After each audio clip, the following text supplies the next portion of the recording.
Cette livraison vous est offerte par le restaurant Le Plat d'Or à Brazzaville, cuisine africaine moderne et traditionnelle, cadre sympathique, salle VIP, ouvert 7 jours sur 7. Bonjour, c'est Alphonse Dongo, journaliste économique et financier du Congo-Brazzaville.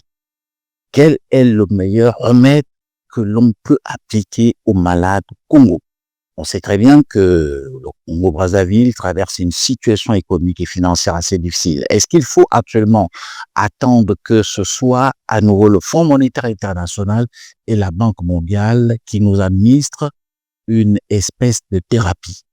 Il y a lieu certainement de prendre des décisions courageuses pour réduire non seulement le train de vie de l'État, en même temps soigner la qualité de la dépense, mais aussi essayer de susciter des niches de mobilisation de recettes publiques. Je vais essayer ici d'en proposer quelques-unes. Je m'illustre aucunement comme expert ou comme quelqu'un qui a des leçons de finances publiques à administrer à quiconque que ce soit, mais en ma qualité de journaliste économique et financier, nous sommes au contact de la réalité et nous avons souvent certaines choses à dire, mais qu'on ne peut pas tout le temps dire pour des raisons évidentes. C'est pourquoi je les résume un tout petit peu ici à travers ce podcast. Eh ben, il faut d'abord engager un véritable audit, travail d'audit. L'audit ici, qui pour moi peut être assez facile à réaliser, c'est celui du fichier solde de la fonction publique. L'État congolais mobilise 93 milliards de francs CFA chaque mois pour payer ses fonctionnaires. C'est énorme. Mais il y a lieu de noter qu'il y a des gens qui ne sont même pas tout le temps à leur poste de travail. Il y a des gens qui sont parfois à l'étranger, où il y a aussi des fonctionnaires qui sont détachés dans d'autres institutions de la République et qui perçoivent donc par conséquent parfois deux salaires. Il y a la complicité des chefs de service qui, à la faveur parfois d'un recensement comme celui qui s'est passé récemment, sont capables de délivrer des attestations de présence au poste à certains travailleurs, à certains collaborateurs, moyennant, pourquoi pas, quelques barchiches. Maintenant, il s'agit franchement de trouver un cabinet indépendant pour mener un réel audit du fichier solde de la fonction publique, car je suis convaincu que l'État pourrait bien faire des économies, pourrait faire des gains. Vous avez des gens qui sont décédés dont les salaires passent toujours. Vous avez là des gens qui ne travaillent pas du tout. Vous avez là des gens qui sont détachés dans d'autres institutions de la République. Vous avez aussi, toujours de cet audit du fichier solde de la fonction publique, des gens qui ont des faux diplômes. Moi, je ne vais même pas entrer dans ce que le Premier ministre lui-même avait révélé au grand jour concernant le nombre d'enfants que les gens déclarent, qui n'est pas souvent le chiffre exact, mais je parle tout simplement, par exemple, des diplômes. Parce que quand une fonction publique ne dispose pas d'une ressource humaine de qualité, elle peut aussi éventuellement avoir des contre-performances. Il faut donc qu'on mène un véritable audit. Je pense qu'il y a à boire et à manger dans cet audit que je préconise au niveau du fichier solde de la fonction publique. Si vous passez au niveau de nos parents qui sont devenus donc des retraités aujourd'hui, il y a 13 milliards de francs CFA que l'État est obligé de mobiliser pour payer les pensionnés, les retraités. Là aussi, il y a un véritable problème. Vous n'avez plus besoin de reconnaître que à ces niveaux, il y a un fort taux de mortalité, n'est-ce pas, au niveau des retraités, c'est-à-dire que ce sont des personnes de troisième âge, il y en a qui sont vraiment invalides, il y en a qui ont perdu la mémoire, il y en a qui sont décédés. Et souvent, lorsque le Trésor dégage 13 milliards de francs CFA pour payer les retraités de la caisse de retraite de fonctionnaires, je peux en parler parce que je me souviens avoir mené une véritable enquête à l'époque, paix à son âme, à Boïkouli, lorsque Boïkouli était directeur général de la CREF. Et j'ai pu donc me rendre compte à l'évidence qu'il y avait là des véritables problèmes. Et ce problème est que lorsque l'État dégage, par exemple, 13 milliards de francs CFA, est-ce que tous ces 13 milliards sont absorbés par la paye des retraités réellement existants? Souvent, tenant compte de ce que je viens de vous dire, qu'il y a un véritable taux de décès, il arrive que une bonne partie d'argent ne soit pas absolument dans les poches des retraités. Si cet argent reste au niveau de la caisse des retraites de fonctionnaires, est-ce que les services habilités, le service financier, la direction générale reversent donc le moins perçu au niveau du trésor? À ma connaissance, je n'ai pas cette information. Et donc, il y a un véritable audit qu'il faut aussi mener à ces niveaux. Je pense qu'il y aura des économies que l'État peut éventuellement faire. C'est très, très important. Si on accepte franchement mener ce genre de réforme, on n'a pas besoin du Fonds monétaire international. Nous n'avons pas besoin de la Banque mondiale pour mener ce genre d'audit. Et l'audit aussi qu'il faut mener, c'est celui sur les institutions de la République. Parce que là aussi, on se retrouve avec beaucoup de personnes qui travaillent et là, on ne sait pas qui gagne combien et comment ça se passe. Est-ce qu'il y a un trop perçu? Il faut mener un véritable audit. Ça, il faut aussi le mener parce que dans toutes ces institutions, qu'il s'agisse de la Cour constitutionnelle, d'autres institutions qui existent, qui sont les institutions reconnues, il faut aussi mener un véritable audit en termes de personnel, mais aussi de paye. Je pense que là, si on mène ces trois audits, fonctionnaires de l'État, retraités de la caisse de retraite de fonctionnaires, et puis au niveau des institutions républicaines, il y a des gains que l'État peut éventuellement engranger à la suite de ces audits. Et en termes de mobilisation de recettes, puisque c'est ça le nœud gordien, l'État est asséché sur le plan financier. Qu'est-ce qu'il faut faire? Comment faut-il mobiliser les recettes? Alors, s'il y a quelque chose qu'il faut tout de suite ressusciter, c'est le principe d'unicité des caisses. Ce principe, je me souviens, le ministre Rigobert Roger Andilly l'avait pratiquement mis en œuvre lors de son premier mandat et ça a porté de grands fruits. Ça veut dire que toutes les caisses, toutes les menus recettes devaient converger vers la caisse unique du Trésor. Tenez par exemple, je me souviens de cette mésentente qu'il a eue avec son collègue, le ministre Henri Njombo, qui ne voulait pas absolument que la taxe forestière soit versée au niveau du Trésor, mais un délit a tenu mordicus, n'est-ce pas, pour que ce principe soit respecté. Vous avez donc des ministres qui ont sous leur tutelle des directions qui génèrent des menus recettes, mais ces menus recettes souvent sont versés dans des banques privées et le compte est géré par le financier du ministère et souvent il arrive quand même certains ministres détiennent par-derrière eux la carte d'app pour pouvoir opérer des opérations de retrait. Alors tout ça, ça devrait converger vers le trésor public afin que l'État puisse quand même se faire un peu d'argent. Ce sont des mesures tout à fait souples et audacieuses qu'on peut prendre sans attendre que le Fonds monétaire international ou la Banque mondiale viennent à notre rescousse.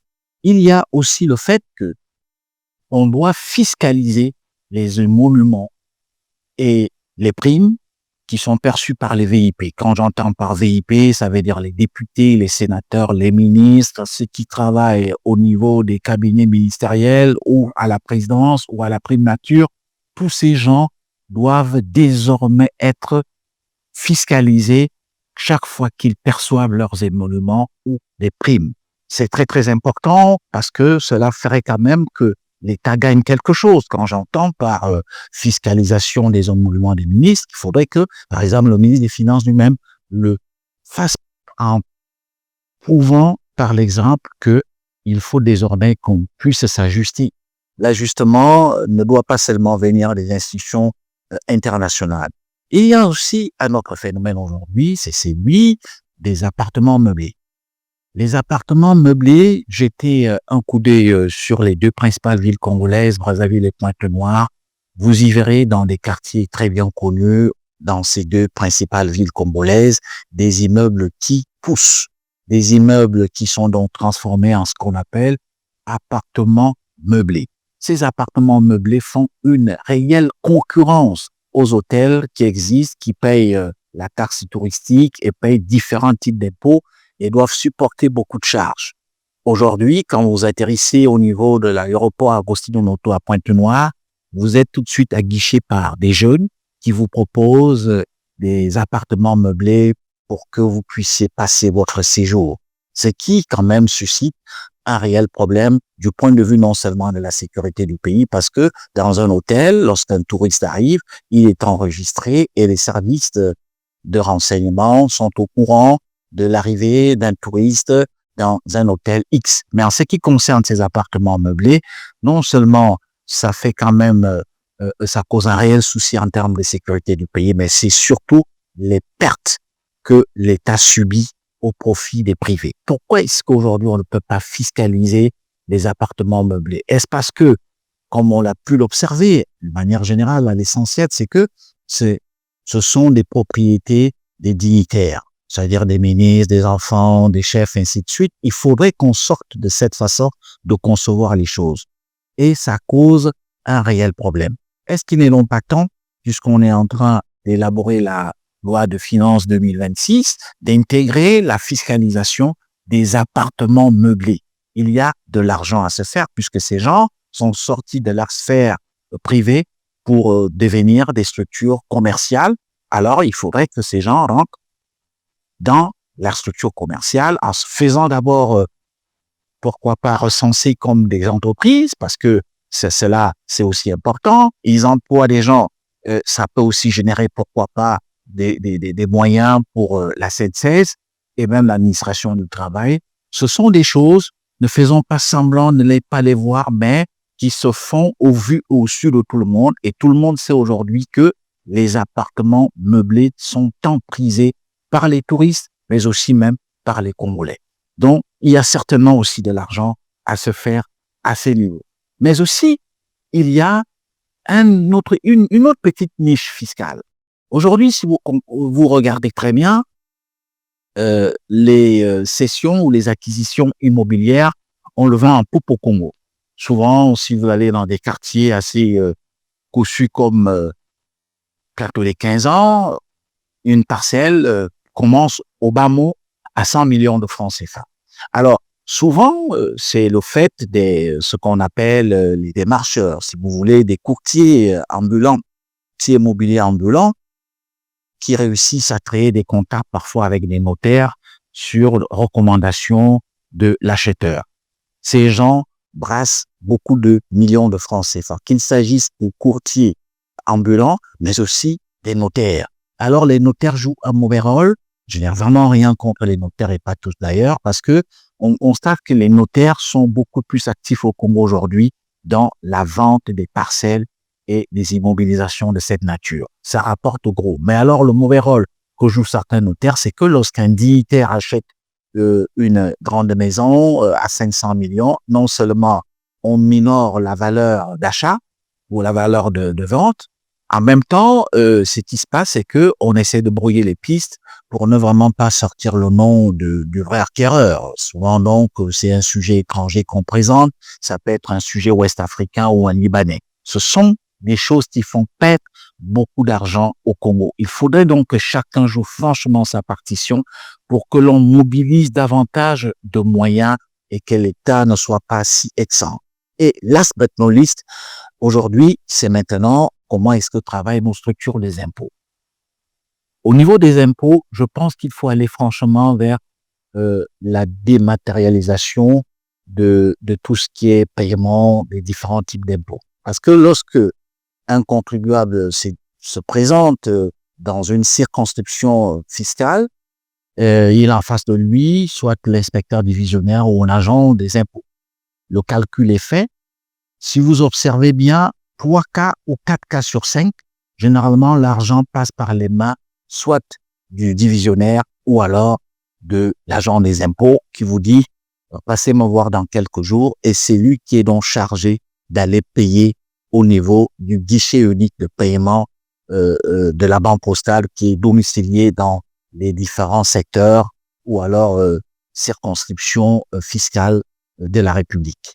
Et quand vous revenez chercher vos documents, la patente et tout ce qui va avec, vous allez remarquer que tout calcul fait, si vous avez laissé, admettons, 1 million, quand vous faites le calcul, tout ce qui a été encaissé par le guichet unique de paiement de la banque postale, c'est parfois ça tourne autour de 200 000, voire 300 000 francs. Le reste, ce n'est pas votre problème. L'essentiel pour le contribuable étant d'avoir sa patente et d'être comme en règle. Mais alors, il se pose un vrai problème parce que il y a là un souci. Est-ce qu'il n'y a pas lieu aujourd'hui de dématérialiser totalement le processus pour que le contribuable lui-même se présente devant les guichets de la banque postale et paye exactement le montant qui est demandé afin que l'État gagne? Je sais que ce sera une grande bataille parce que procéder ici amènerait certaines personnes, certains agents du système fiscal à surévaluer afin d'amener une espèce de négociation qui va finir par faire que vous soyez obligé de lui confier la totalité de l'argent. Une autre erreur à ce niveau, c'est toujours de penser que une circonscription fiscale peut mobiliser dans le cadre du budget de la loi de finances, doit mobiliser un montant X. Je vais être un peu plus explicite. On demande généralement à des circonscriptions administratives fiscales de mobiliser, par exemple, on lui donne un montant, on dit on attend de toi 6 milliards cette année. Alors, qu'est-ce qui se passe?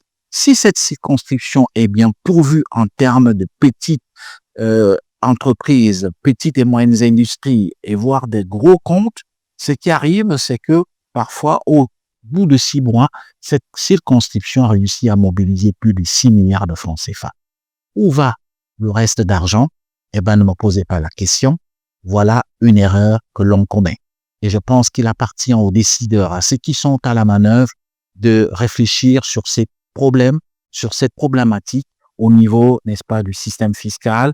Certainement que mes suggestions, vous n'êtes pas obligé franchement, de les respecter à la lettre, mais ça peut être des pistes de solutions qui peuvent faire que le Congo sorte petit à petit du cordon ombilical qui le lie à l'endettement sur le marché des titres publics, et cela pourrait permettre de mobiliser davantage de recettes. Alphonse Dongo, journaliste économique et financier du Congo-Brazzaville, je vous prie de vous abonner et de partager en suivant notre chaîne YouTube Alphonse Dongo TV pour être davantage informé sur tout ce qui a trait à l'économie, aux finances et au monde des affaires. À bientôt. Cette livraison vous a été offerte par le restaurant Le Plat d'Or à Brazzaville. Cuisine africaine moderne et traditionnelle, cadre sympathique, salle VIP, ouvert 7 jours sur 7.